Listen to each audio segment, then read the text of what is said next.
The story is that Christopher Columbus was trying to reach India, going the other way than the normal route to prove that the world was round, was a glimpse.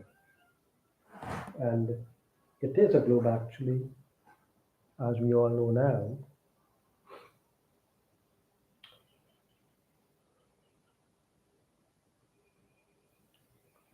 So now, after the New World was settled by the colonists in the way of their time, and there was more wealth from from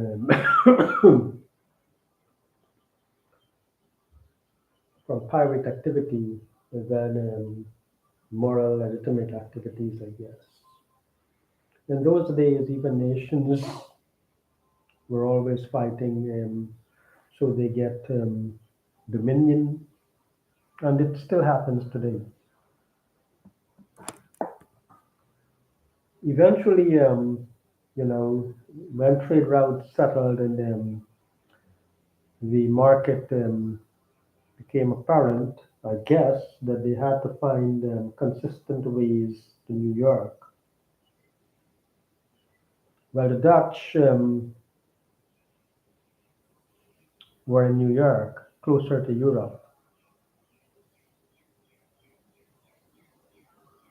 and the English had Suriname. The Dutch exchanged New York and took parts of Suriname from the English. So they did some territory swapping, and even today the Dutch are one of the better commercial responsible, I guess,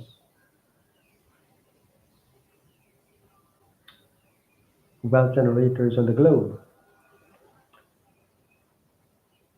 So they had to use a shortcut because going around all of South America was rather was days or weeks in those days. But eventually they came upon the Drake's Passage, and the reason Drake went there was because he was in pursuit of Spanish interests in the Pacific. Now Norway um, or Holland or is it Norway? They were former Spanish subjects by way of blood mingling of the monarchs and inheritance, which was a way of the monarchy from medieval times to contemporary times in the West, I guess. Now, the amount of trade that went through the Panama Canal is probably minuscule compared to global trade today. And the peopling of the globe and their needs for better products that diminishes, what is it, what was the word, drudgeries, routine backbreaking work has increased. Now the globe and scientific community is at a stage where they can create things that nature doesn't have,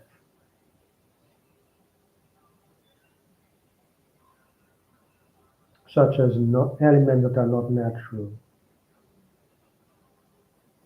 things like that. Or making diamonds or gold out of other materials, which was impossible in the time of alchemy. So The Drake Passage turned out to be very treacherous, turbulent, and now you can see that consistently it is a jet stream, rather unpredictable, and with waves 20 miles high, not 20 feet high, um, routinely, sometimes more. But technology may enable going through it safely because you can know what the weather is in real time and what the air currents, what the water currents will be there, and what to do. You can also, maybe lighten your ship or increase ballast and things like that, or use other crafts. So I think, it's a passage that could be a routine passage. Now, the Panama Canal was not there just for closeness to Europe. I guess it was required because going through the Drake Passage was impossible and took forever. Whatever the case is or was, I don't really know. I'm just guessing. But I think the way the technology and materials and designs are today, that you could conquer that because if you can send a probe through the sun to touch the sun, you should be able to send a probe to the Earth's core by way of analogy. Spacewalks, which are actually a joke, it is a joke compared to it is a joke engineering level wise.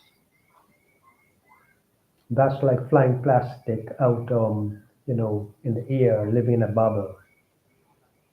Now, walking out of a submarine on the sea floor and going into a tectonic plate to take measurements or something like that, that's going to be quite a feat and it's doable. The joke. It's right.